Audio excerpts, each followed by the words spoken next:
Bronny can go in front of ESPN. Nigga, my mama gonna go to war, nigga. I don't give a fuck how old she is or how old I am. So if I got a pops, that nigga don't do this. We better do this. That's right. Yeah. But now we're opening the door for all of these parents to start coming out and protecting their kids. If you think that's bad, wait till you see Shedeur. Right, it's about to get Dion already doing that. We all saw what we saw. You know what we saw. That's elementary school. No. That's when you a teammate, he push him like, man, like, let's go. He push him like, get off of me. Get off of me. Get off me. No, don't touch me. Was it worth the $30,000? Now? In the moment. In the moment. Use up. You remember? Was it bingo night or was it?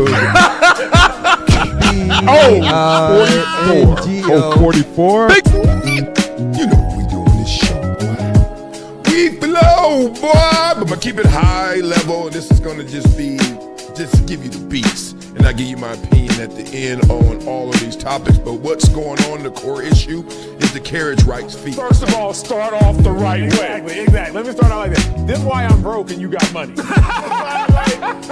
this whole Dak Prescott saga. What are those? On the field, I got metric after metric. He's a winner. Okay, he's number one in all categories for the Dallas Cowboys first 5 seasons.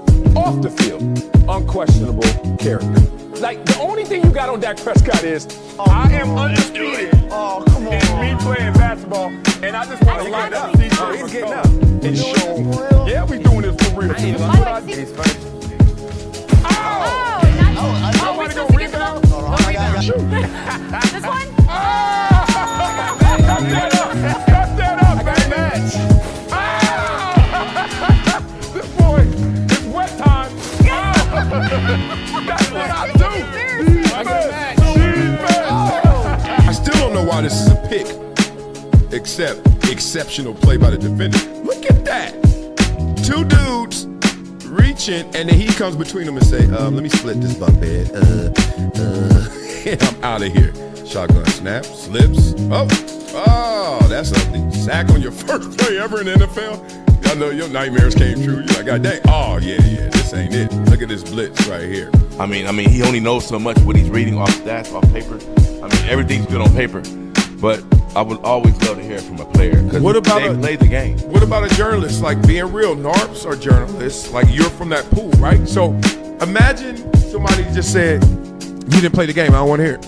She would have a living room full of people at about 10 p.m. probably every other Friday or Saturday. Come up here and I already know what they want, and I got to sing whatever song I got. Did you say song. Sing, not rap? You said sing, huh? Sing. Yeah, they ain't trying to hear no rap. They ain't trying to hear no rap. Yeah. Well, you think you can do something with that? Hey man, Michael Jordan too light in the tail. Okay, you know what, big dog? Yes. I ain't light in the tail. If you want some of this, let's go one-on-one right now. Let's get it.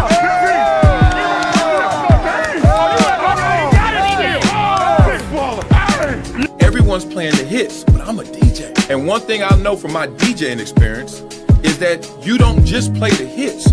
You play things that people haven't found out about yet. Discovery. Not up to me. I don't have this ego where I'm a buck, talk trash, and be like, yo, I don't like this. I don't like this. I'm gonna be like this. All right, I got enough talent. I got enough belief in me. I know what I want to do. Yep, let me go do it. Wah, wah, wah. Yeah, buddy. Back at it. Dag nabbit. OG gangster. Yes, I is. We are going to do this again, but we're going to do it different, my friend. What's up, y'all out there? I know y'all rocking midday some places. Getting a little late in the afternoon some places. No matter where you are in the world, we about to go get this because there's just too much media. There's too much going on in sports. And we rock out at 5 in the morning if you up early getting that cup of coffee. And if you're not, then we're going to rock out at noon, midday, to keep this thing going, just to let you guys know what's crack-a-lack-a-mackin' out here. So since 5 o'clock in the morning, people been talking. They've been talking a lot about this. Not only this show, but this what we're doing. So sports and sports media, we have turned the lens not only on the entire landscape, but the whole culture entertainment world. So make sure you guys become members, support what we're doing. Yes, we're back. Shout out to Universal Trappers. We are back in it Beat it up in the chat. Y'all know what we do. And most importantly, I want y'all to understand these topics fresh off the press. So thank you to our sponsors, Vinia, which is the best in terms of nitric oxide boost. I'm talking about energy, flow, mental clarity, the best energy boost out there. And Lucky Day Entertainment, where you and I are going to play some bingo, because I'm cocky in bingo. Pretty confident in solitaire, but cocky in bingo. Well, let's talk about Phillip Rivers. I don't know if he's cocky or not in this 44-year-old coming back to play for the Colts, but a lot of people are looking out for him, and a lot of people are scared for him. Let's hear it. Well, Shay, I grew up in a Baptist church, Black Baptist church in Baton Rouge, Louisiana, and when you get scared and when you need the Lord to intervene, you call your prayer warriors. That's what I'm doing for Phillip Rivers, trying to come back and play at 44 years old after being out 5 years. I'm nervous for him because he plays the Seattle Seahawks this week. And if anybody has seen that defense play, I'm not sure if that's where you want to be if you're a good quarterback that's been playing and having reps. Not sure how this is going to go. Riley Leonard may play, but Phillip Rivers coming back after 5 years, all I'm doing is summoning the prayer warriors that when he leaves this season, he can leave out the way he came. Oh, man. Blah, blah, blah. Let's talk about Phillip Rivers. Obviously, I'm familiar with Phillip Rivers as he was a franchise quarterback for the franchise that I played with, our San Diego Chargers. Now, the first thing I had to correct everybody in my group text is when they was like, oh, man, look how old he is. What is he doing? He crazy? I'm like, do y'all know who Phillip Rivers is? First of all, he's the same guy that was never going anywhere in the pocket. So that actually now is an asset, not a liability in terms of thinking about how he's going to return to the league. Think about it. If he was a mobile quarterback, if this was Mike Vick right now, said, nah, I ain't going to coach no more. It's time to come back. You'd be like, so much of his game was his legs. And you think those legs going to be the same? Nah, the first thing to go are the legs. As we all know, what they say the night before, be careful. You better go home. Don't break curfew. You're going to lose your legs. They don't say you're going to lose your arm. Phillip Rivers is not going to lose his arm at this stage of his career. He's not going to lose his arm at this age. I'm telling you guys, I've seen it too many times. I've hung with these guys. I told you guys about a 50-some-year-old Drew Bledsoe who can still right now to this day throw it end zone to end zone. So it's not Phillip Rivers in terms of who was he before. Oh, he's coming back and he ain't going to be the same. He got the best chance of being the same compared to some of these other quarterbacks, especially these 2.0 quarterbacks that we all know about, because he ain't running nowhere. That arm is going to be close to what you've seen before. But even Phillip Rivers knows what he's getting into. Phillip Rivers ain't crazy. He's like, dog, where did I go before where it was a problem?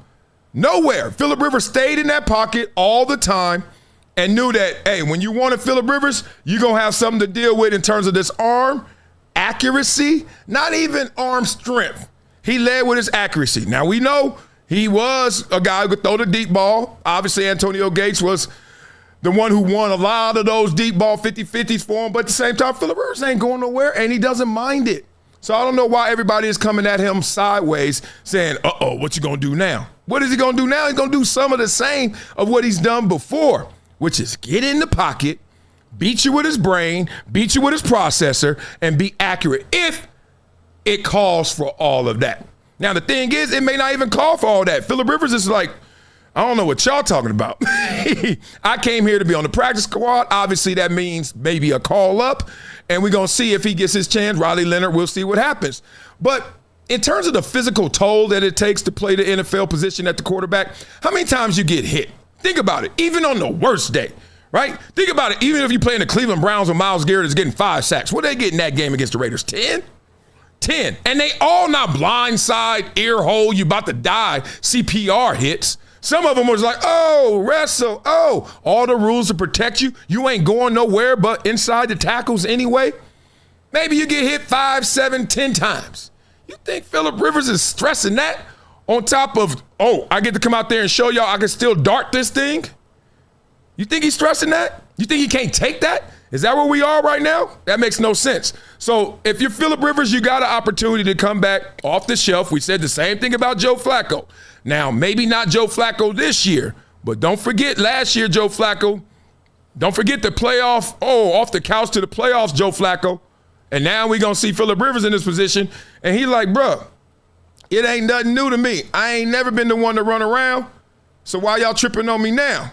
So let's listen to Phillip Rivers talk about his comeback. You know, I think my younger children are most excited. I shouldn't say most excited. They're excited because they don't remember Dad playing. You know, my 6-year-old actually asked me like 4 months ago, like, Dad, why don't you play anymore? And I'm like, hon, I'm sorry. Best you're going to get is me coaching on the sideline, you know, because they were seeing, you know, a highlight or they're pulling up some, you know, old games. My boys are fired up, obviously, but I think share the same sentiment. A little nervous, like, Dad, you think you can do it, you know? And then my older girls are real excited because they're a little bit confused. They're like, shoot, I was 12. You know, some of them, you know, now all of a sudden they're grown adults, married, and they remember 16 years old going to the ball game. So it's been a whirlwind of 48 hours, I'll say. They've been very surprised. I would say, blah, blah, blah. If you're Phillip Rivers, the only thing you really got to worry about is if you're going to embarrass yourself. Like, if you're being real, like right now, gun to head or all the money on the line, you think Phillip Rivers is A, going to embarrass himself, or B, oh my God, he's 44 and he just almost died on the field? Which one you think is more likely to happen? You know what it is. It's the fact that he may not go out there and make us remember Phillip Rivers is going to be potentially a Hall of Famer. That may be the only thing we see out of this. But I also want you to hear this angle about it because it's pretty interesting. Phillip Rivers now coming in to replace Daniel Jones. A lot on the plate. I talked to or texted with Daniel about him being so gracious about 17. You know, that was certainly meaningful to me, you know, and obviously didn't want it to be like this. Again, and didn't ever think of anything like all this happened so fast, but him being gracious and saying, shoot, heck yeah, you know, go for it. I talked to her, texted. Blah, blah, blah. Coming in with that swag, coming in with that, excuse me, can I get that number? Who's this? Hey, Daniel, DJ, what's up, boy? What's up, Phillip? Yeah, enough of the small talk. I need that number, homie. The number I just wore this year and, you know, comeback player of the year number and going to give me a contract even though they're going to try and leverage me now because I got hurt, but you still know I could do it. That number? Yeah. Whatever you just said, forget all that. Just give me the number. On me, sliced onions, silver bullets. Like, stop me from going out there. Right now at 51, but even at 44, in great shape if I were, which I wasn't, there's no way I'm turning that corner no more. You got to stay turning that corner to keep turning that corner. Other than that, you can play the run. Oh, right now, if they call me up, hey, the Dallas Cowboys make the Super Bowl, and you know how they've had their struggles with the run defense, and they were like, Marcellus, this Jerry right here, hey, Marcellus, do you remember the money you owe me? Yes, I do, actually, Jerry. I'm living in it. Thank you. He's like, no. It's time to pay me back. ROI. You ready? I said, yeah, Jerry, what you need? All I need you to do is play some DN in the 3-4. Done. I guarantee you I could play the 3-4 DN right now today.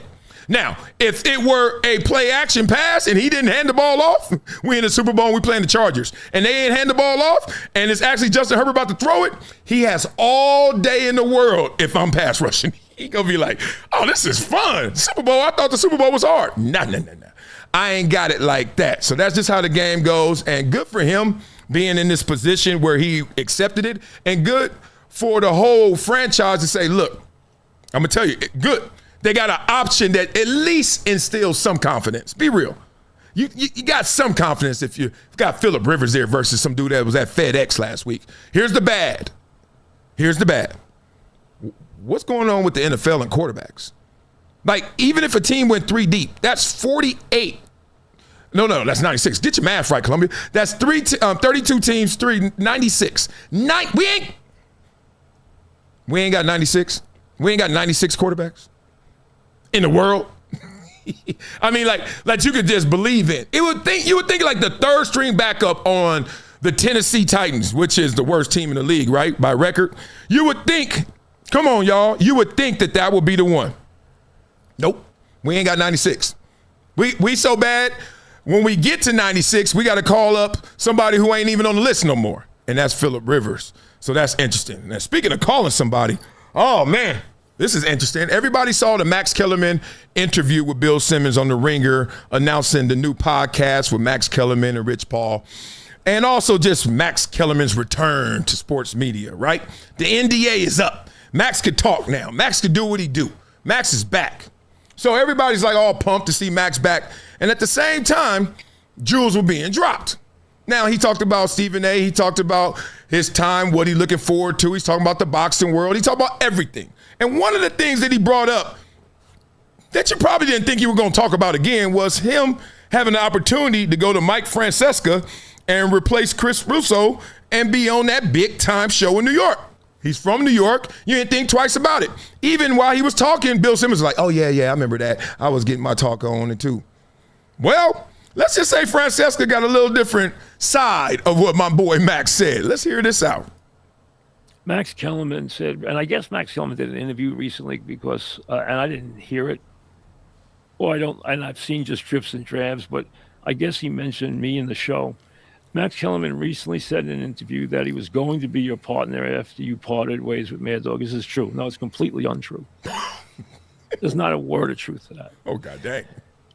When Dog left, Chernoff wanted me to sit down and take time and meet a lot of people. First of all, we got hundreds of calls. Hundreds, as you can imagine. I mean, out of the woodwork, people I didn't even know. Speed this up. People in politics, people in comedy, people in entertainment, ex-players. I mean, from everywhere. Keep going. Because the show was that big. I could tell you a little dark secret that Chernoff knew. I was never hiring anybody. That's the fact. And I knew that. The truth of the matter is, going back to the beginning, the first person I ever talked to, believe it or not, was Bill Simmons. Now, I called Bill and I said, Bill, I got an idea. And he said, I have no interest. It's not what I want to do with my life. It's not what I want to do. I appreciate it. I don't even want to discuss it. So we never even discussed it. He was the first person I talked to. He might not even remember that, but I do.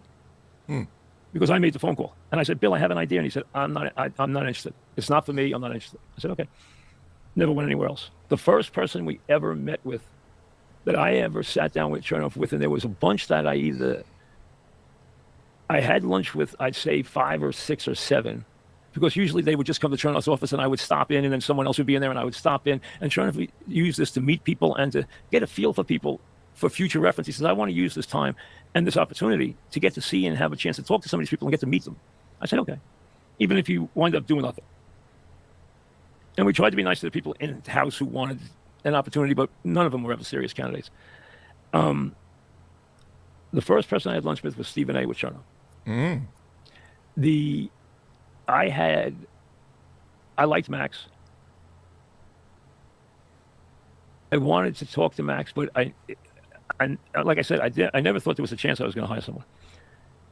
I met with Max myself for dinner near my house.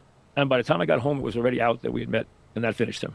We never talked again. And nobody, I can tell you this right now, and this is an absolute fact, and no one can dispute this, because if they are, they're lying.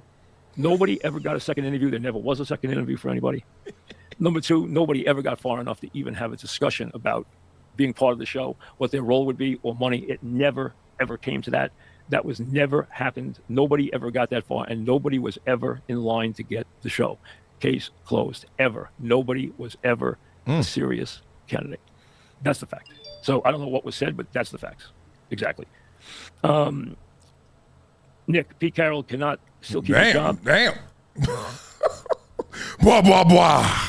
I wanted to bring that up because if you really listen to him, and if you really listen to what Max said, there's a world where you can say, oh, y'all both are saying the same thing in a different way, right? Because coming out and saying it's completely untrue, he didn't call Max a liar, but he said every synonym that is a part of the word lie, but he didn't call him a liar. And he didn't say he lied. He just said it's not true and it's completely untrue. Now, the real of it is they did meet. Now, the real of it is we did meet in the time and context and the calendar when you have an opportunity for me. And maybe I have an opportunity to join you. So maybe we're meeting just because we're just two fellow lads who respect each other and want to show some love to each other. Or we actually met because, you know, let's see how we are before we can see how we could do something together. Y'all been there before. So I don't think Max is lying. I don't think Max's first interview back, he gonna come out with the big boom, boom, let me lie to the room. That ain't the way you want to show up. You don't show up and show out that way. At the same time, for Francesa to let not even a week go by and be like, excuse me, let me shoot that out the air. Pow. and say it so strongly makes you say, what's the real from the fake?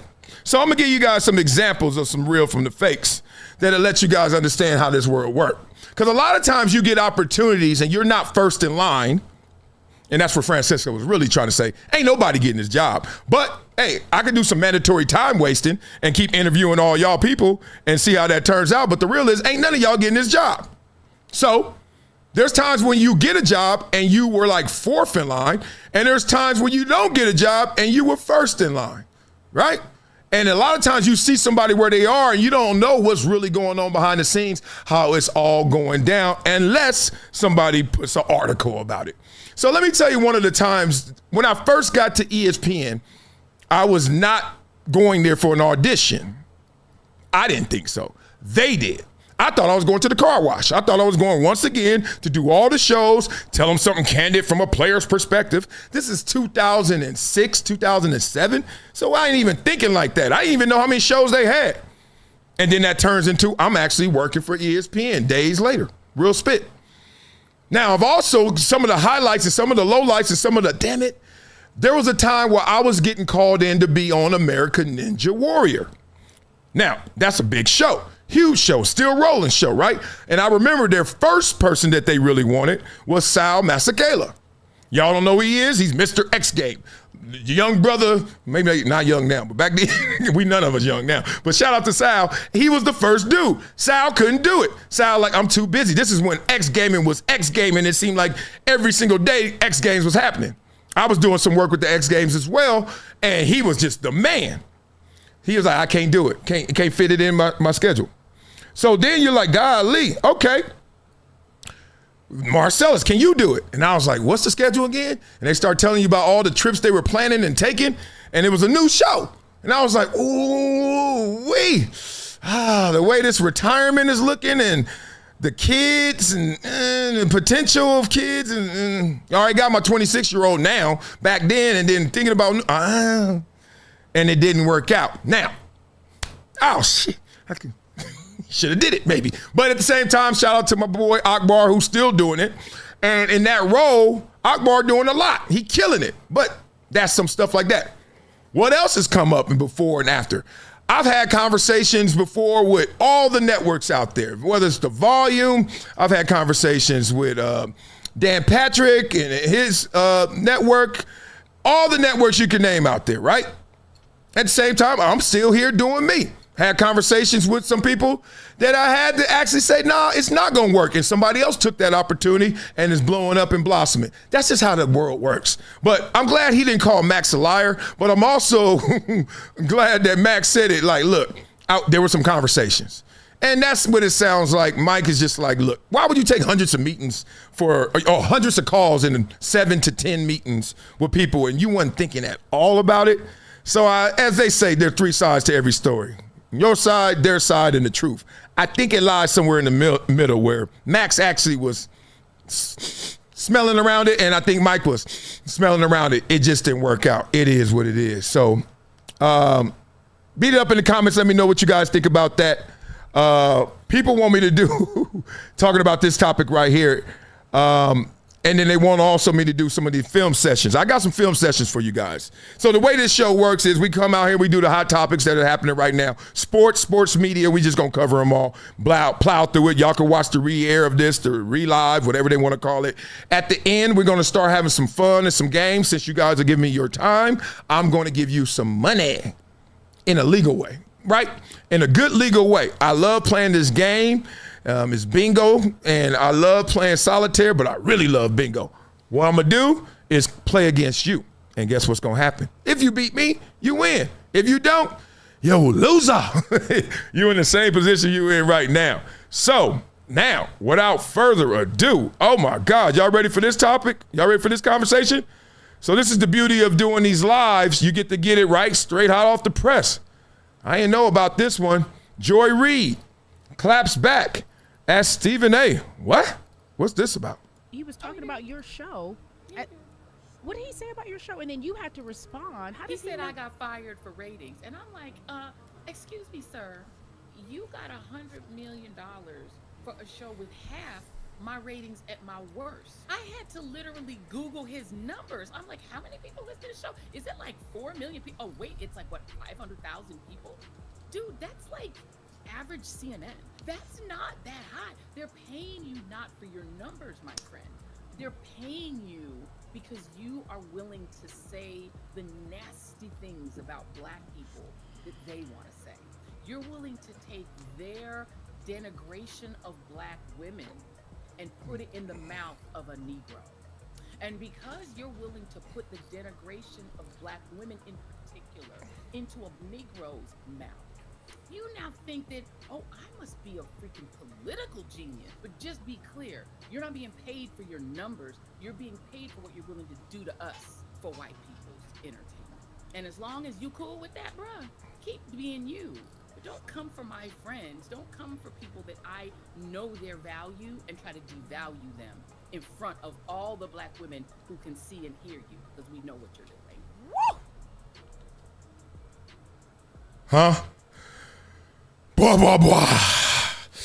Y'all know me. I don't like to dive into the politics. Not because they're not important. And I'm not even scared that they're divisive. It's just because no matter what we are thinking, what we are siding with politically, we still got to live it out. We still got to work it out. We still got to live beyond, oh, I didn't vote for him. I did vote for him. It doesn't matter. In the grand scheme of things, you're still going to have to do what you got to do. So therefore, on this show, it's just not the thing I lead with. I'm more of the sociologist than the political scientist. However, don't push me because I'm close to the edge. And I just saw that and I was like, what are we doing right now? Okay, so that was disturbing to me for many of reasons. Now, I've heard of Joy Reid. I heard she race baits with the best of them. And so far, she's living up to that reputation. She did a damn good job at race baiting right there. Okay, so what we heard was the commitment that ESPN made to Stephen A. Smith because he is a mouthpiece for white people that say bad things about black people, especially black women. I hope she watches film. I hope she plays sports growing up. I hope she go home and say, shoot, I killed Carrie's podcast. That's my girl. Let me watch what I said. And I hope she wakes up. I hope she wakes up and says, what did I just say? Let's start here. One, you don't compare the ratings for First Take compared to her show that was on MSNBC because the advertisers are at a whole different rate, a whole different level of sponsorship support, and it's a whole different community, right? If you're talking about sports, you're talking about the greatest community left with the grandest events that there are in our world, which are sporting events, live sporting events. If you can get the guy who curates live sporting events, is the actual commercial, is the face of live sporting events, and the grandest of them all being the NFL, you got something here. Do you guys want to watch and check the Nielsen ratings? The top 100 watch programs. Do you know that 93 of them were NFL products? I'm going to say that again. Of course, the Super Bowls, but 93 of the top 100 NFL. Stop playing with me. So if you notice how Stephen A. Smith got the new deal, and they was like, well, the football stuff, we're going to start to insert you into Monday Night Football. He was there at the Charger game, Charger versus Eagles. He's not doing the basketball anymore because their basketball show is not number one, even on their own network. It's the one that they just licensed out from TNT. So damn Stephen A. Smith, you got to know what you're talking about because this is oranges to apples. I'm just keeping it real. You're talking about somebody that can wave a magic wand in the world mainstream, that 93 of the 100 products are right in his wheelhouse. When you think of football, you start to think of sports. When you think of sports, who's the worldwide leader in sports? When you think of the worldwide leader in sports, what faces pop up?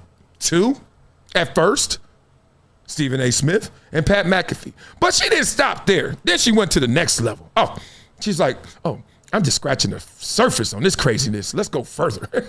So she takes it from there and then turns it into, I guess because he went at Kerry Champion, went at is loose, real loose. I don't know where y'all from, but I'm not from a place where these words online, and I'm not from a place where we disagree on how something went down, is going after somebody.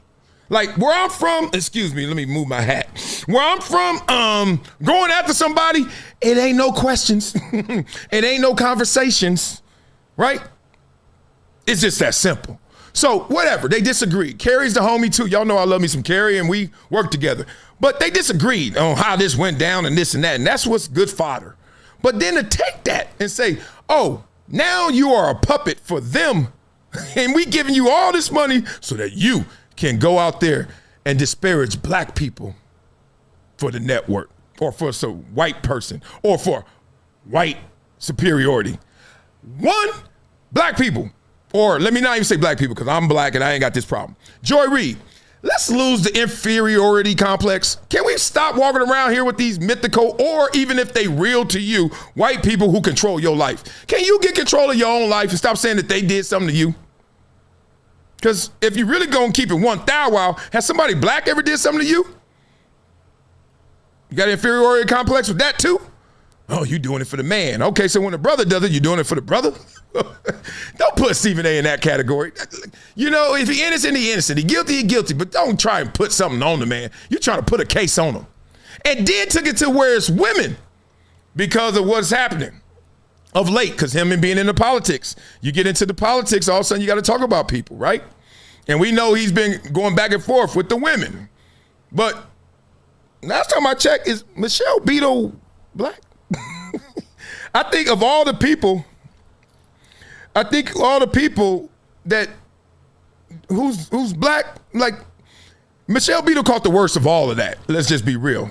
Now, respectfully, I don't know what they got going on back and forth because it sounds like there's more to it than that, because that sounded like a really loaded response to maybe something that came across the bow. And since they in that politics and in the world, they may have something going back and forth. But from what I'm saying and what I'm seeing, you can't put that on Stephen A. Smith.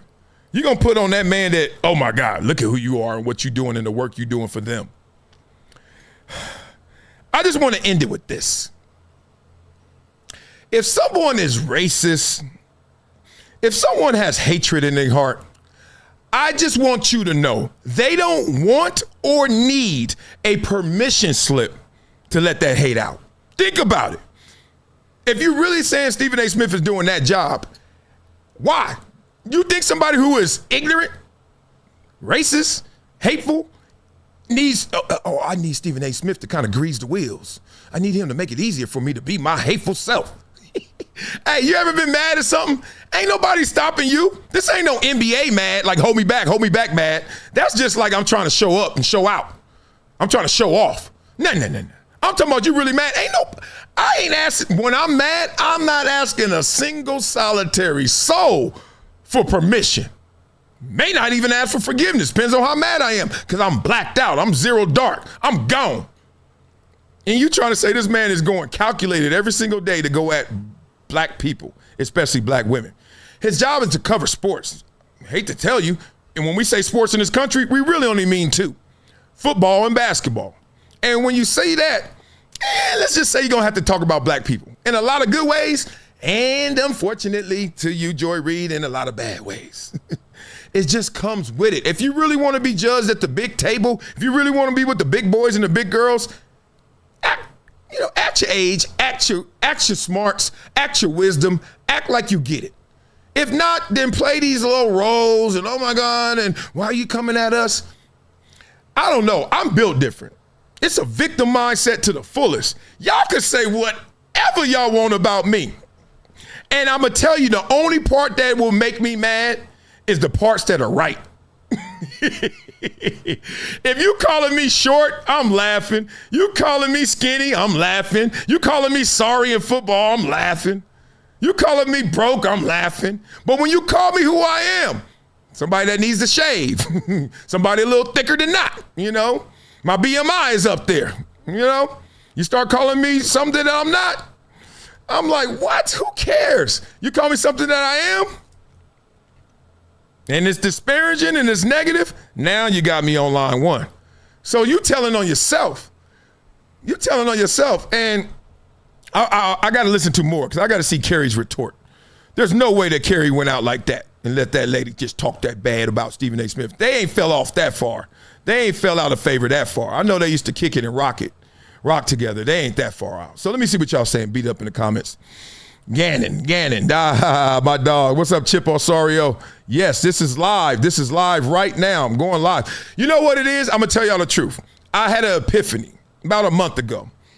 I usually do a lot of work and preparation and putting out videos and clips and all the stuff that we got going on around here. But I'm doing a lot of that work and I'm doing it solo and it's so much preparation and work. I'm like, why don't I show my work like they do in school? And I was like, oh, alive. And then I did one and fell in love with y'all. Now I'm going to do them when I can do them. If I'm home, 5 o'clock in the morning, if I'm up, you know me, I get up at 3:30. Let's go. Then I go take the kids to school. Then I go hit the yoga. Yeah. Then I come back. Let's go at noon. It's dog. I couldn't believe how many more topics came out from 5 o'clock to noon. So yeah, we're going to get it in. Okay. Let's get into it. So here's another person saying, Big brother, I think you missed when Steven took a shot at Joy Reid when she got fired unsolicited. Oh, Anthony Durham, good job. Okay. So she was just sitting there waiting in the bushes, huh? Yeah, okay. So he went over there like Eileen's cousin in Menace. Hey, which one of y'all came? Right? They got stomped out. She got stomped out. Then she was like, oh, I'm going to come back. Blasting. Oh, okay. It's the end of Menace. I didn't know that. Well, I got to look for the clip of what Stephen A. said about Joy Reid. But all I've heard about her, I've never seen her do her thing, and I know she big time, so that is not a shot. I'm not taking a shot. I just don't watch. But she was big time, then lost the show. Then everybody, the first time I really heard about her is everybody saying, she lost her job because she raced bait. That's all I heard. So he must have took a shot in there. We'll get to it. Well, speaking of taking a shot, let's just say if you're going to take a shot, let's make the shot look better than this. Come on, man. This ain't it. Come on, man, dog. Look at this. Look at this. These are the dudes that tell you about your sports. Oh. We got to watch that again. Come on, man, dog. Now, if this was a blooper, they'd show it all day. I just want y'all to see this part. All right. Okay. All right. Not the worst form in the world. I mean, he's getting up there in age. He ain't got the two-hand push, which most people would do at that age, you know, at that spot on the floor. But, hey, I get it. But watch this. I just had to lighten it up because I know we got political right there real quick. I don't want to go too hard. All I got to say is I crack up when I know cats can't play no sports, like nothing.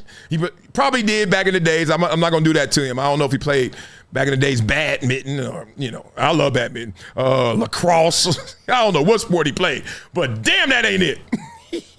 That's like running track and you see somebody and both hands are in front of them. Let's just say they ain't running fast, right? Or both hands behind them. I don't know about that. I don't know about that. So, Mad Dog, had to joke you out, big dog. That ain't it. Kids always getting yelled at when they at the game. Come on, run. Everybody pissed at the kids. Come on, do better. And then I'm always thinking, do you know where their mama and daddy is? That boy don't stand a chance. That boy ain't got a shot in hell. His mama and daddy combined and made 2 left feet.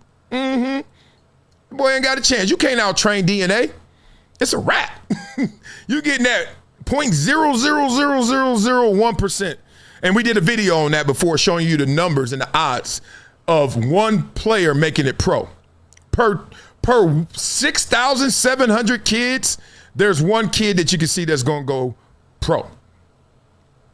Good luck. It's a lot of teams. So when you go to the field this Saturday and you don't see 6,000 kids there, just assume your kid ain't one of the ones going pro. I know I think that way. Let them surprise you instead of expecting it, right? Okay, so speaking of that, let's get into this. Oh, my God. This is surprising. Didn't expect this, using those words and doing a tease. Pablo Torre, Nick Wright. I think the beef just got a little beefier. Is that a word? Nick is one of the best at making it seem like things that are not facts are facts. It's really a skill. And it's happened so many times in this conversation. You take issue with, like, the turn of phrase, the fact of the matter? No. You like, said the fact that I could do it. And that's just okay. If you would prefer on the pod or on re-listens, just drop in opinion for where I say fact. Because you're right. I use the word liberally in conversation, not as if we were in court. And because I am not the style of, and the belief that I could is what it is. But I think this is everything you've said there, which I totally understand, and you're nuancing in such a way that gives you the ability to have your cake and eat it too, which is fine. What I'm saying is that you keep on saying that you could do it. Yeah, I think that is factually incorrect based on the available evidence. And I think that the idea of me answering the question with... Now we're going to dive into it. What's the available evidence? You've never reported a single thing in your life. Okay, well, first of all, again, for Pablo Torre finds out, that's a little embarrassing. So what's the thing you've reported if we're going to do the game of deep diving? I mean, report off. Marlins 2016 fourth-round pick Sean Reynolds has signed with the Yokohama Bay Stars, per John Heyman. Hold on, no. I'm gonna actually answer this. Oh, man. And then we can move on to more important things. Who is the only person in the country? It was a little mean. It was a little mean. What I did. I'm sorry. No. Mean. It wasn't mean. It was embarrassing. Ooh. Because who's the only person in the country who, when Adrian Peterson was about to skip on a no-build grand jury for beating his kid, had the police report, his audio-taped confession, every single piece of evidence, and his reporting led to them impaneling a new grand jury and his season-long suspension?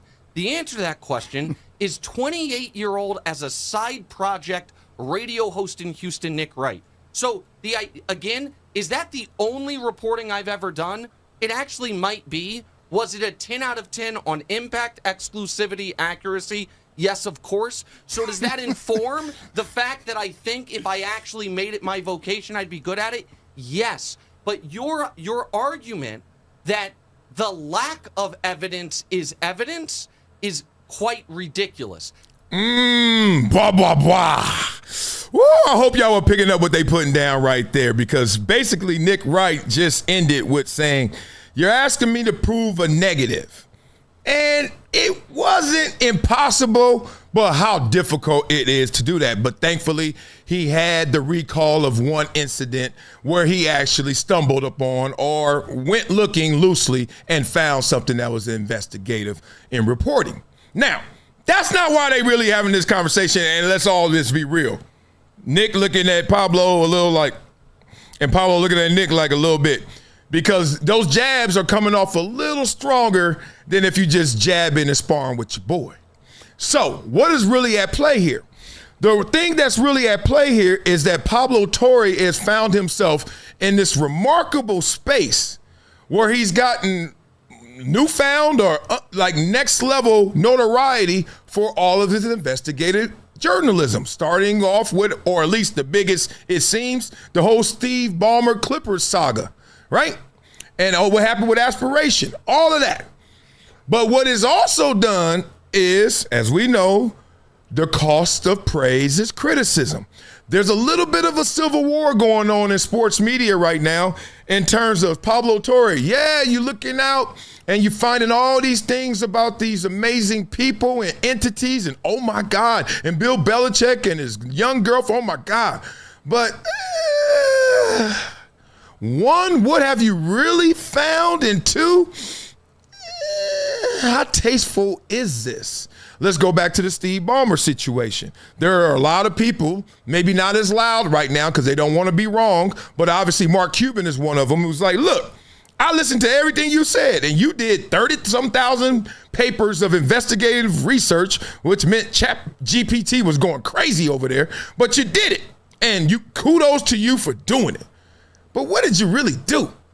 Like, where's the smoking gun? And even Pablo admitted circumstantial evidence led him to saying this is the conclusion, more so than here's the smoking gun, this is the conclusion. Like, he built up a case. But some say he still fell short of what's necessary to put that on Ballmer, despite other people, investors, suing Ballmer now, despite it saying that Kawhi got paid for not working, despite it saying you invested in the company for what when you knew the company wasn't even doing well. But some people do invest in companies that are doing well because that's how you get the greater margins.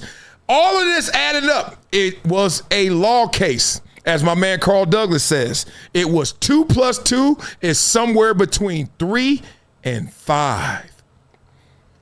So if you're Nick Wright, you're like, look, dog, don't get too high on a horse. You're doing something that I could do too. What can you do? If you could do it, why aren't you doing it? Because I don't want to do it. And frankly, I don't even, this is probably what he ain't saying, but he's like, and I don't think what you're doing is doing it. It's like, it ain't that. But you over here acting like you all that and then some. Allow me to reintroduce myself. My name is Nick. And that's where they are right now. I've seen some of the back and forth between them, and I think it's a healthy love because they sitting there in the same room. Dan Le Batard is giggling and laughing at it. All love, but at the same time, ooh, something going on right chill. Something going on right here. So tell me where you guys are with Pablo Torre. I'm loving the fact that he's getting the cred, the clout. I'm loving that all that's coming to Pablo for this. Because one, it is a lane less traveled, and it's not a lane typically that is painted with glory. Like investigative journalism, how many times you seen a documentary, you're like, that was amazing. All right, move. And then you go to the movies and watch a sci-fi flick or some Legion of Doom or something, and they get all the money and all the attention and all the love, Lucasfilms, and then you watch somebody do some real deep educational research. You're like, oh, right? You're like, that's it. So good for him for getting all that. But at the same time, what has he got? We're going to see what happens with the Clippers thing. And we're going to see what happens. I don't know if he's going to get sued. He's suing Belichick. It's getting somewhere.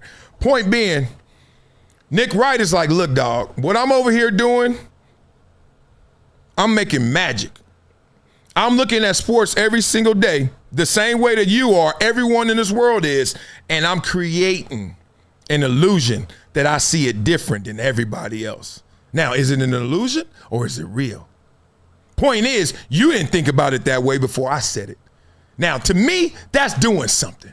What you over there doing, just digging in somebody's trash and finding all these papers and, oh, I think this means that. That's where they are. So it's a different level of respect that they're paying to each other's crafts, right? If you really want to be smart about it. And that's why I love this type of fodder and this type of like intel going back and forth. I love the transparency. Now, they're not being full transparent because they're still trying to be teammates or partners or homies. Even though they're not on the same network, they're trying to be like, yo, Dan, my dog, Dan, your dog, all right, we dogs. You ever been there? That's your boy, but we ain't boys like that, but we are. Stay tuned, as they say in the streets. Stay tuned. You never know how that's going to turn out. Okay, let's look at here. Beat it up in the comments. Let me know what you think about the whole situation. Fascinating to me. Investigative journalism is like lead dogging right now. That's big. I mean, that's a step in the right direction. That means the paradigm is shifting. Good. Because it is shifting, damn it. Instead of all the people over there, hello and welcome to another fine edition of This Is Sports. Nah. Move, man. Somebody tell me the real what happened. You like that dude? You don't like that dude? Why you don't like that dude? Tell the truth. Come on. If not, you're going to be passive aggressive and acting it out all day, everywhere we see it. Okay? That's where it is. So respect to him for doing it. And Nick Wright is doing something different. And I think they right now having a little bit of a pissing match to see who's doing it the best in a different way. All right, so Nick Wright's job, this is what King Juju said. Nick Wright's job is to entertain. Pablo's job is an investigative journalist. Pablo is trying to boo-boo on Nick's lane. So a little bit of that, I'm eating vegetables and you eating candy. We've been there before. Look at you. Eat a lot of sweets, huh? Look at me. I eat nothing but protein. Right. So you having that, a little highbrow, little pissing match. I've seen that before 1,000 times. That happens. I don't know if that's fully them. I'm certain that that's part of their heart, because Nick is smart. Like, we know Pablo's smart, and he's leading with his intelligence. But Nick is smart, too, and sometimes you don't get that credit when you're doing the entertaining hot take or lead host, got the hot takes. They don't give you that credit, but he is. He actually is. Big fan of both of them, but real big fan of Nick Wright because he's doing the things that I used to do. I ain't never do no investigative journalism. The only time I ever did that is the same way Nick Wright did it. I stumbled upon, my boy hit me up. Shout out to my dog, Richie Porter. And he sent me the transcripts and he sent me the contract for the University of Michigan and Jim Harbaugh and his signature on it. Oh, okay. I told the world, the next thing I know, I was in investigative journalism for one topic.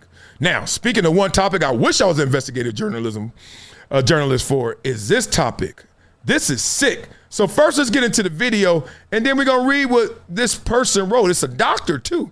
It's pretty fascinating. I hope the NFL don't take it down because this is gangster. Check this out. That may be the only time we see Shedeur Sanders on the NFL field this year. Will start at some point this season?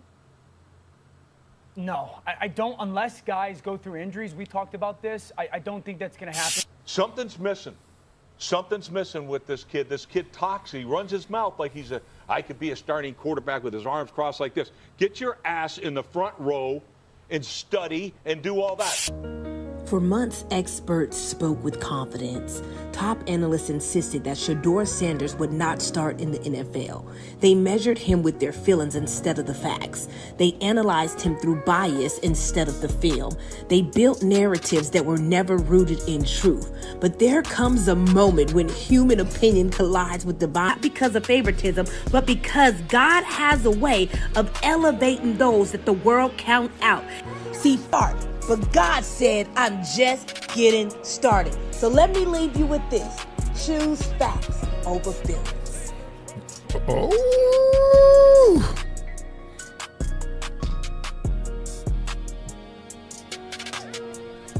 I'll give y'all a little more of this.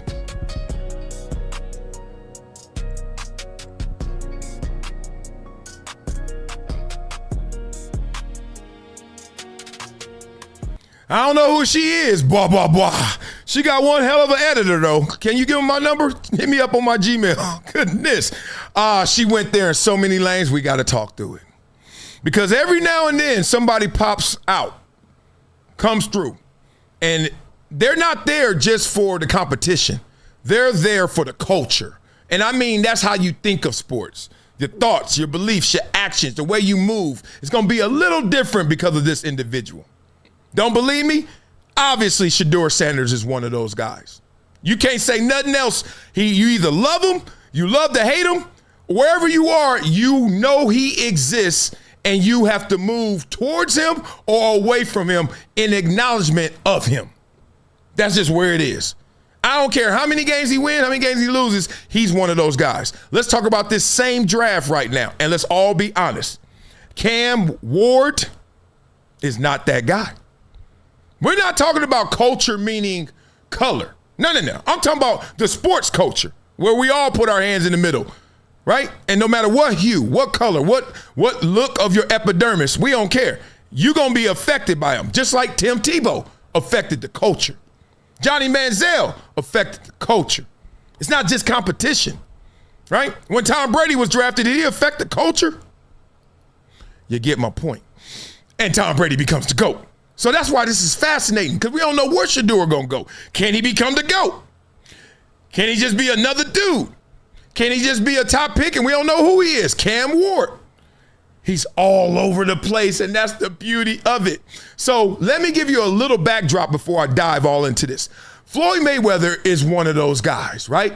Floyd Mayweather, despite being perfect, he checks every box. But boy, was he for the sports culture, especially for boxing, right? You either loved him or love to hate him. I remember all the beats of Floyd Mayweather because I've known him forever. Go back to when he was Pretty Boy Floyd. Got to meet him, got to hang with him, got to do a panel with him, got to be around him. And I remember talking to him. And this is when Floyd, the big glasses, 9,000 chains, and just like real loud, typical, stereotypical rapper, kind of like, I want everybody to acknowledge me. I'm the champ. I'm the man. But he was Pretty Boy. And everyone knows how that flipped into Money May. And when it flipped into Money May, the money flipped as well. The cultural significance flipped, right? His importance flipped. And that was calculated. Think about it. It was calculated. I'm not so certain Deion and Shedeur is calculated. Now, you can certainly see the math of it. Like Deion is the man, and Deion's like, it worked for me, it could work for my son. That math, but not calculated like Floyd. Floyd literally said, you know what? I'm going to fight Oscar De La Hoya. Wear this big sombrero. Wasn't it on Cinco de Mayo, too? It was crazy. And then, boy, everyone went from, we love you, pretty boy, to, I got an antagonist now. Protagonist, antagonist. You got all the beats you needed. And Floyd ran with it. And it was amazing because Floyd was my neighbor. We lived next to each other for a while. And just talking to him, how calculated, how smart he was about his impact to the culture. Now we got Shedeur. And we've seen it before. Tebow, right? We've seen it before. Manziel. You see it before. Cam Newton. You've seen it before. Mike Vick. You just see it where you're like, that dude different. And you don't even know how great he gonna be. You just rocking or rolling away from him because you're like, yo, he different. That's why I'm into Shedeur. I just want to see where it goes. One, I got a 10-year-old son. I'm trying to see, do I need to inject a little more confidence, arrogance, cockiness, humbleness, whatever? What's working today? Because attention is currency now. You know, I grew up where you kept your head down. You mind your business. You mind your business all the way to out of business. You got to talk about business now.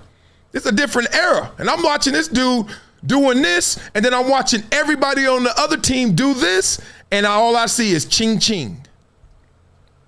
It's adding up, y'all. It's going somewhere crazy. Now, let's try to ground this by what she was saying, and let's ground this by also him as a player. Him as a player, obviously, let's just be real. Even though he's a fifth rounder, we know we've seen a lot worse quarterbacks in the fifth round. Like Tom Brady was a sixth rounder, but we've seen a lot. So we know he ain't a fifth rounder, but for conversation purposes, we got to call him what he is. What did Bill Parcells say? You are what your record says you are. So let's stop making up stuff. He's a fifth rounder. That comes with his pros and cons. I said pros. Here are the cons.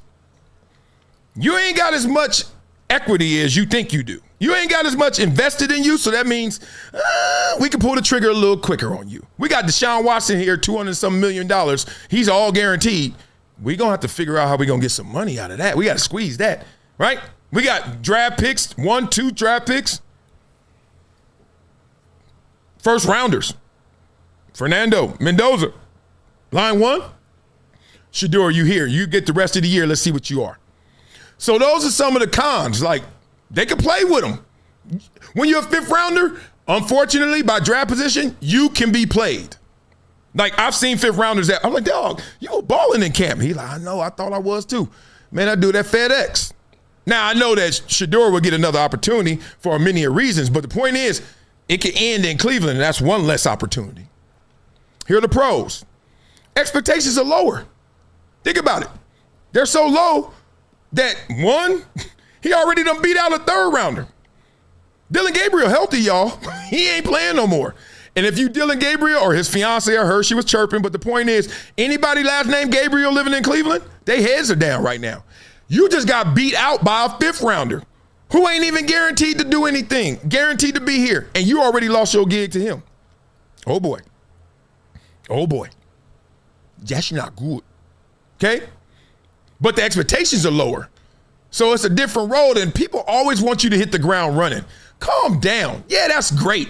But if you don't, do not get to a point where you start to doubt yourself. What are you doubting? It's a marathon, whether it's getting to the NFL or once you're in the NFL. And boy, you better enjoy that journey. You got to go from win to win, loss to loss, and not lose enthusiasm. You got to keep going. And so Shedeur, yeah, drafted in the fifth round. This ain't time to be sad. What did Tom Brady tell him? Reset. That's just where you got drafted. That ain't where you playing. You play yourself into what you want. That's just where they think you should be. You show them where you should be. If it is to be, it is up to me. Go get it, Shedeur. So far, so good and getting better. But she was talking about even more than that. And that's what's fascinating to me. Like Muhammad Ali, greatest boxer of all time, the GOAT, right? Was he perfect? No. But the impact was. The significance was. Like, you just noticed him more than anybody else. Someone with a better record, don't even care, don't even want to talk about it. Isn't that fascinating to y'all? So I just want to read what she said and then we get off of this because the funny thing is she was saying facts over feelings, but a lot of what she had in that video was feelings over facts. like, wait a minute. He didn't beat out everybody now. Come on. Joe Flacco got traded, right? The other dude, what did I forgot of him? He faked the injury. He left, right? And then Dylan got hurt. So it's like, no, lady. But she had a good editor. She made it work. Let's read this, and then let's get on with it. All right. Shedeur Sanders and the Rise They Never Saw Coming by Dr. Amy Rucker. Remember in like 8th grade you had to do this? There are athletes who play the game, and then there are figures who shift culture. Shedeur Sanders has become the latter, not because the world cleared a path for him, but because he rose above everything they said he could not overcome. I love it. From the moment his name surfaced in NFL conversations, critics formed their narratives. Well, they do that about everybody, ma'am. I'm just letting you know, but go ahead. He is not ready. Well, they say that about most draft picks. Raise your hand if you weren't ready when you got drafted. Okay. He cannot read an NFL playbook. Damn, somebody said that? For real? Or you heard somebody say that? Let's be real. Beat it up in the comments. We just going to go through this one by one real quick. Because I don't know about all this facts over feelings. Sound like these are feelings over facts. I ain't heard nobody say he can't read an NFL playbook. Now, I've heard some other stuff that's close to that, but not that. He doesn't. Beat it up in the comments. Let me know if this is real or fake. Just go real fake and write it down. He does not have the arm talent. He's one of the most accurate quarterbacks ever. What are you talking about, ma'am? The deep arm, deep ball, but nobody cares about that as much as accuracy. There are some who have both. You're right. Matthew Stafford has both. But we wasn't talking about that. He had the talent, arm talent. He will not start the season. Ma'am, that's a fact. He was a 5th rounder. If you want to go out there on the ledge and start telling people that 5th rounder is going to start the season, let's just say they're going to question your football knowledge. He will sit behind veterans. Duh. Yeah, it's called the NFL. He will fold under pressure. I did hear that because he didn't do well in the BYU game and some of the other bigger games. I heard that. Okay, I'll give you that one. You got one. Ding, ding, ding, ding, ding, ding. Give him some love. All right, get off it. They buried him on the depth charts that were never meant to define him. Nah, that's violin right there. Okay, but here is the biblical pattern. Okay, let's go. Every chosen leader is underestimated before they are elevated. I don't know about that. There's some top dogs out there. There's some people that from beginning to end, they were it. They were it. Underestimated? Nah, I've seen too many people overestimated that made it, right? LeBron James is one. He's the chosen one, and he was never underestimated. They had absurd expectations for him, and he exceeded them. Sorry, ma'am. I can keep going. Every David is measured by the armor he does not wear. I'm not going against the Bible right now. Every Joseph is counted out before he steps into his palace. Okay. Every Daniel is doubted until he survives what should have destroyed him. Yep. And even Jesus walked through wilderness before walking into purpose. Okay. Some people don't believe in higher powers and all that, and I'm going to respect them too, even though I do. Okay, let's keep going. Shedeur's journey mirrors that same divine blueprint. Okay, he did not rise because the critics supported him. He rose in spite of them. He rose above projections. He rose above narratives. He rose above the low expectations placed on him by people who never studied his preparation. Now, what if he ain't good next week? Oh, that'd be crazy. And just like David, he did not need public approval to prove he was ready. He better ball. They got the Bible on him now. He just needed a moment. His name is in the Bible, actually, so that's gangster. A moment to step into the pocket, a moment to command a huddle, a moment to show he can read deep. All right, we are really left football, ma'am. Manipulate safeties, extend plays, and deliver throws critics said he could not make. That's rich. When God appoints someone, you know I can't leave on God. No amount of opposition can block the assignment. Critics can predict it. Analysts can dismiss it. Experts can misunderstand it, but they cannot stop it. One thing she can do is write. I love her writing. God has a history of taking what people overlook and turning it into what the world cannot ignore. Blah, blah, blah. You wrote the hell out of that. Now, if you want me to really fact check it, I don't know about that. I just got to say that. Oh, man. All right, so Juju is beating it up in the comments and giving us super chats. They told us don't believe our eyes. Perfect timing. They said all of this when evaluating him. Juju, screenshot me someone saying that quote. I don't know. Sometimes we literally, because of selective perception, confirmation bias, will literally say somebody said something in a quote, and all they said was something around that. But you were already hearing that or thinking that, and you think you heard it, and then you say they did it. You don't believe me? Are you married? Are you married? If you're married, you know exactly what I'm talking about. My wife be putting stuff on me. I was like, I did not say that. And then I get in more trouble because I actually proved that I didn't say that. I should have just took the L. Real spit. And King Juju said Mayweather, Michael Jordan, Deion, Shedeur Sanders. Man, all right. I know who you are, Juju. You a fan. I ain't mad at you. Let's talk through this. Now, he better ball the rest of these games. He got some tough ones, too. What, he got the Bills, Steelers, the Bears, Bengals. And Shannon Sharp was already talking about, like, man, that's the gauntlet right now. You better chill. We'll see how it turns out. We'll see how it plays out for him. But Shedeur's a monster. Shedeur's a monster. And I got love and respect for him. I want to see how well it goes for him going forward. That's the conversation. What in absolute hell? Okay, now, y'all hear this? This is what's happening in college sports right now, right? College sports used to be, the amateur athletes. Well, let's just say those amateurs are getting paid like pros. And some people are loving it. Some people are not. I'm going to take y'all to Utah so we can talk through this. Let's go. What in the absolute hell is going on with college sports this week? It just keeps getting worse every single day. And this is just the tip of the iceberg because we have not seen anything yet. Like in 5 or 10 years, we're going to have private equity bros in the front office of these colleges being like, guys, we got to cut the tennis team. We have a 4-star transfer who wants $15 million a year. Sorry. So it starts off yesterday with Utah selling some of their athletic department to private equity. If you don't know what that's all about, go ahead and click right here. And then we get news that UNLV has partnered with Accesso Biologics as a multi-year jersey patch partner for almost all of their sports. And this is a 5-year, $11 million deal to have these patches all over their jerseys, which, by the way, is laughably cheap. Now, UNLV has had the branding on the field, but obviously they want to move to the jerseys. And it's the same thing that LSU did back in October, where they signed a deal with Woodside Energy to put their logo on their jersey. And by the way, if you want more crazy sports stories like this, make sure you're following. But here's the craziest thing about all of this. These jersey patches, it's against the NCAA's rules. And the NCAA has a vote next month in January to allow up to 2 logos on jerseys. Yeah, you really think that one's not going to pass? Okay. I mean, God, by Julian Sain's junior year, his jersey's going to look like this. And yes, Dude Wipes, I will be expecting a check at my door for this idea. But is anyone else seeing the pattern here? These schools are looking for any way possible to make more money. And you'll never believe it, but all of this is happening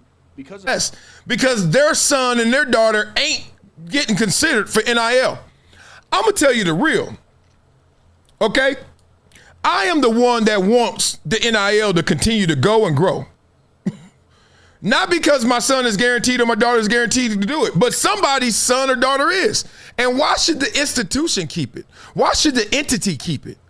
Why should the networks keep it?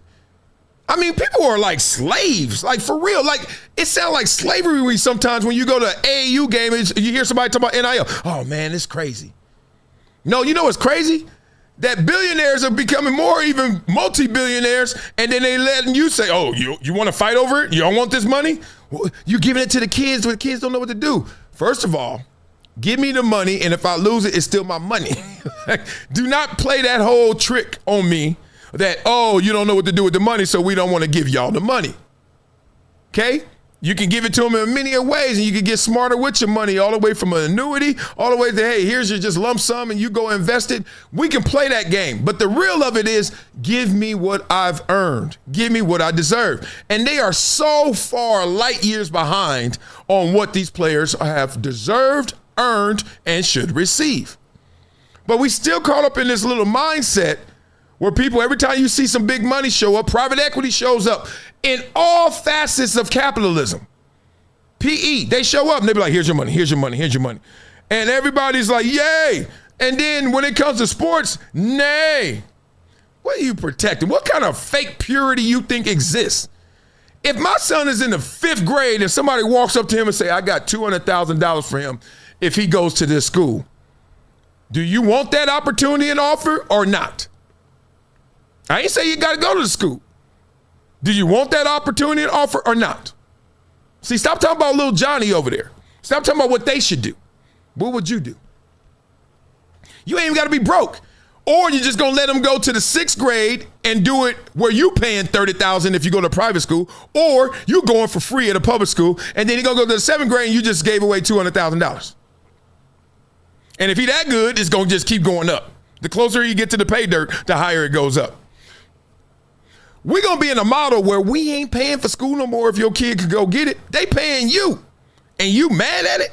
If I see another article, another person talking about, I don't know what to do with this world. It's a crazy world out there. I don't know what to do with all this money that they're offering these kids, oh, poor kids.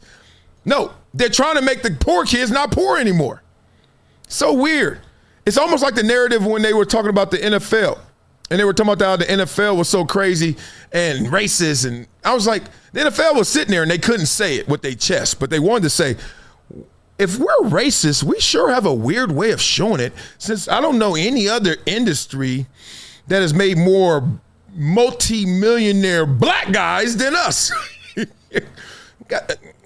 And there's always that retort, well, you're making billionaire white guys. Hey, man, I thought we were racist. Make up your mind. What you want? The NIL, it's dangerous. It's crazy. It's weird. No. The coach has been leaving every day since this started. Before NIL, coaches wake up one day, oh, I'm tired of this old Miss thing. Let me go to LSU. Okay. Players can't do it. And then when the players do it, loyalty. Players been opting out of bowl games, right? I'm getting ready for the draft, so I'm going to my combine. I'm getting my draft prep in. I'm good on that Pop-Tart bowl. And then all of a sudden Notre Dame says, you know what? We all good on it. We good. People just make decisions that they don't have to make a decision on. But they talk like they did it. Your foot ain't to the fire. That's why in every deal, they want you to have skin in the game. I wish social media made people have skin in the game instead of just say what you want to say. Because then if you had to have skin in the game, you'd be saying something different, completely different than, look what that money doing to them.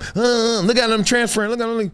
Look, man, the end justifies the means in these ways. So beat it up in the comments. Let me know what you guys are talking about. Oh, man.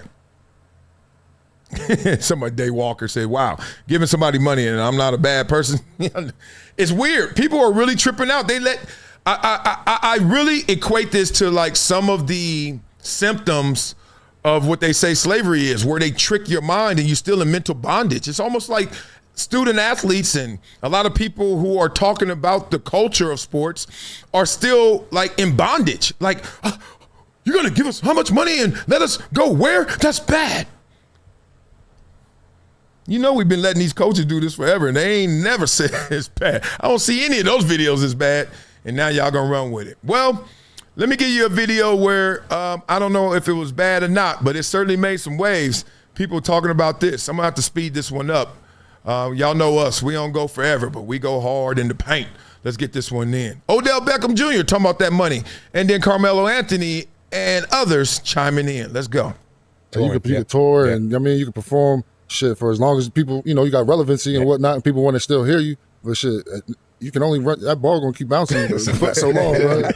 Your last shot. Your last shot. Yeah. I feel like Odell caught a lot of heat for that this week, right? I think he was on the pivot, and I think he was talking about how $100 million ain't really $100 million, and how he ran through it. And I think Shannon Sharp, I think Chad Ochocinco, they were just like, nah, like how does that happen? But, well. $100 million. That's $100 million. Let's not get that. It's not 100, but it's not really $100 million in over a 5-year span. Pay attention, y'all. Right? Like you talking about taking 58s to 60%, 58% or 48%, half your check. Right? So that 10 goes to 5 over 5 years. Right? So now within that 5, now you got other taxes that you got to pay. Pay taxes every state you play in. Right? So now you got taxes alone that's going to hit you. Boom, you can't do nothing about that. Right. Then you got to live. You got to get a house. You're going to take care of your moms. 4% agency fee. You got your agency fee, right? So you got all of this shit that's happening within that $5 million now, because you ain't working with 10, you're working with 5. So now you got to bust down to 5, right? And you telling you yes, you got to change your lifestyle, but your lifestyle changes drastically. 100%. And that drastic lifestyle change fucks you up mentally, right? Blah, blah, blah.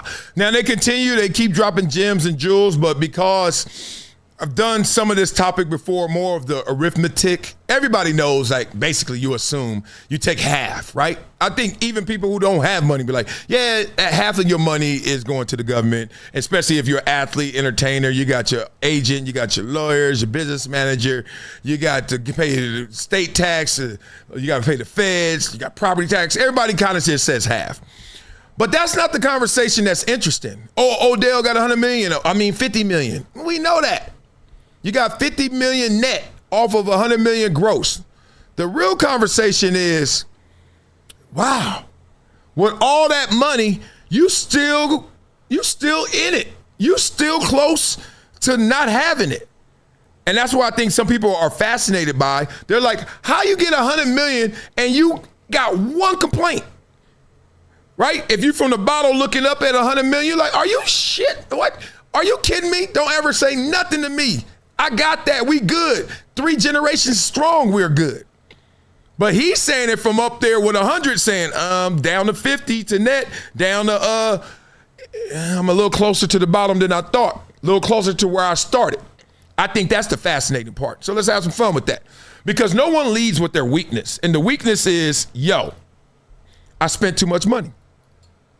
Like, we all dance around it, the government and the agent. And no. Everyone you just named, that is a person. You got to pay the government. That's your uncle. Here you go. That lawyer and all them, you hire them. You're the boss. This is, welcome to your corporation, your body. Basketball player, football player, CEO. You spend too much money. Because we all get caught up in that. Like the dynamic, if you just look at the simple numbers, athletes don't go broke. Entertainers don't go broke. Celebrities just don't go broke. You know who goes broke? Young people with a lot of money go broke. Especially if you have a profession with a finite shelf life. Like the average 3 years, NFL, 4 years, NBA. You worked all your life for really an average guarantee of 3 years if you make it, and most don't make it. Listen to what I just said. Most don't make it, and if you do make it, the average of you is 3 or 4 years. So within those 3 or 4 years, think about it. If you became a school teacher, one of those years could take care of 10 years of school teaching. You're a school teacher, you make $50,000 a year. You sign in the NFL, and you're not even a high draft pick, you get $500,000. That's the same. 10 years of life they just gave you in terms of earning power. But the answer is not the government and federal tax and state tax. The answer is I spent too much money. Because I came out of school with cats that were going straight to Wall Street, not making a ton of money day one. Their jobs, whatever it is, to climb the corporate ladder, but they got used to it. As I told you guys before, my grandma used to always say, the fish don't get bigger than the tank, baby. So if you get used to a little and then you get a lot, you Gucci. You get used to that little job that only pays so much. You get used to being on a teacher salary and then you hit the jackpot, you Gucci. Problem is athletes, entertainers, celebrities in their 20s, when we all want to show up and show out and show off, get a big ass fish tank, like aquarium, SeaWorld, and you just one little guppy. You're like, oh, this is, man, find Nemo if you want to, I'm good. And then as you go and grow and get older, the tank actually, as it's gotten bigger, starts to get smaller because it's time for you to get up out of here. We found you, Nemo. Get up, get out. Need the rookie to come in here now. Need the next generation to come in here now. Oh, they're going to get an even bigger tank. Their tank going to be so big, they probably can't even spend it all. You ever fail forward? You got so much finances, so much money, you can't spend it. That's where the game is headed. Like, even if you trick it off, even if you act a stupid donkey, you can't spend all that. You just can't. You'll wake up before you spend it all. Like Mike Tyson and, you know, some of those reports of the last, like, kind of era. And that's $300 million. But now, Luka Doncic is on a pace to get $1 billion. So even if he's tricking off as much as he can, I can't spend $1 billion. Like, Mike went crazy and bought 12 Rolls Royces in one day and spent $300 million. How many can I buy? You can't outspend how much I'm making now. You get it? So I just don't like this misnomer that, you know, I hate it when it goes, oh, it's black people or young black athletes or it's athletes or it's just celebrities. Like all the ways they try to put it. Then they try to say, oh, it's all the jury and stuff they bought. Nah, the biggest culprit I've seen, you did the taxes. The biggest culprit is you try to bring the village with you. The biggest culprit. It's real facts. Everybody knows it. Mama get a house. Daddy get a house. Sister get a car. Auntie gets $5,000. Somebody else gets $10,000. Okay? You got a little company. You got this going. You got this going. You spent too much. It's really simple. It really ain't that deep. So let's now get up into this and beat it up in the comments. See what you guys are talking about. We're going to have one more topic. And going forward, we're going to start playing some games together and hook up each other. Y'all giving me y'all all this good time. I'm giving y'all some money. YouTube going to let me do it? Let's do it. Chip Osorio, my guy, number two fan supporter, says trying to keep up with the lifestyle. Oh, yeah, come on, man. I want that podcast, the one that's talking about, hey, yo, soon as I got paid, I went donkey. I went stupid. Dumb, stupid. Dumb. Yeah, I bought an NFL chain. I'm at the car lot. Everybody, that's what we need to start these podcasts off when we're talking financial literacy. Let's not start off with, man, the government was there before you got your dollars, before you got your money. The government like, you blaming me? You crazy. It ain't a me problem. It's a you problem. All right, so now, last topic right here. I want y'all to break this down. Let me know what you think. This is crazy. Okay? So the question is, Lawrence Taylor is not available. Okay? Now, if you can't pick LT, who's the greatest NFL defensive player of all time? Your choices are Aaron Donald, that Mean Joe Green, Reggie White, rest in peace to late great. I think Mean Joe, I don't even want to say rest in peace. I'm not sure if he's here or not. And Ray Lewis. Beat it up in the comments. Let me see who y'all got. First of all, y'all know I'm offended right now. And tell me why. Beat it up in the comments. Simple as this. Where is Bruce Smith? Bruce Smith has the all-time sack record playing in a 3-4 run defense, and he's not on this list? I digress. That's my football father, and I know it can sound biased because I played under him, but good luck. Okay, but let me stick to the rules, stick to the script. Okay, out of respect, I got to trust my eyes. I didn't see him ball out. I wasn't that age. I'm 51. I ain't 75. So nope, can't say you. So you get fourth place. Now, these three right here. God dog. I remember we played against Reggie White. My first game ever, was it? I thought it was in Denver, but one of my earliest games, maybe it was our second game. We went to Toronto and played the Green Bay Packers. Brett Favre or Reggie White. Golly, boy, I lived a life. I'm up there like, that's Reggie White. I'm watching him in pregame. He ain't got no tape on his fingers, nothing. Just a grown-ass man. Just a big old, like, corn husker. Like, just big old country strong. You just see him. Everything was just like RoboCop out there. Right? He wasn't the fastest. He wasn't even the biggest. He was just big and fast. He was just crazy. And boy, he humping people. I'm like, God dang. Remember the first time I saw Aaron Donald on film? Coach was showing us. He said, check this kid out. I'm watching. I'm like, who is this? I'm not in the league now, right? And he's like, it's this kid, Aaron Donald. I'm doing like ESPN or something. And I'm like, really? He's like, you got to see this. Look how he get off the rock. And he was getting off the rock sick. I hadn't seen anybody get off the rock like that since Cortez Kennedy. If y'all don't know who Cortez Kennedy is, get to Chat GPT going. Insane. Said, Chester McLaughlin. Big old dudes. But Aaron Donald, shout out to the homie. Our kids play football together. Aaron Donald and his wife, Erica, love him. He don't look like he gonna do all that. He doing it. And then there's Ray Lewis. Obviously, I played against Ray Lewis. Not on the field at the same time. We both defenders. Ray Lewis went to that special place. There's only two people in this world in the history of civilization that have chosen football. Because as I tell you, no one chooses football. Football chooses them. Except two people. Dick Buckets and Ray Lewis.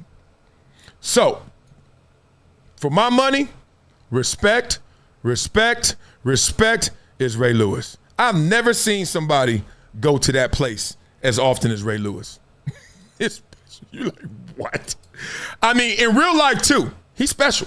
Like, Ray talk with that, hey, what's up, boy? You good? Everything great? Okay, we going to blitz this right. Like, Ray. Nah, in all seriousness, I've never seen that level of intensity replicated consistently forever.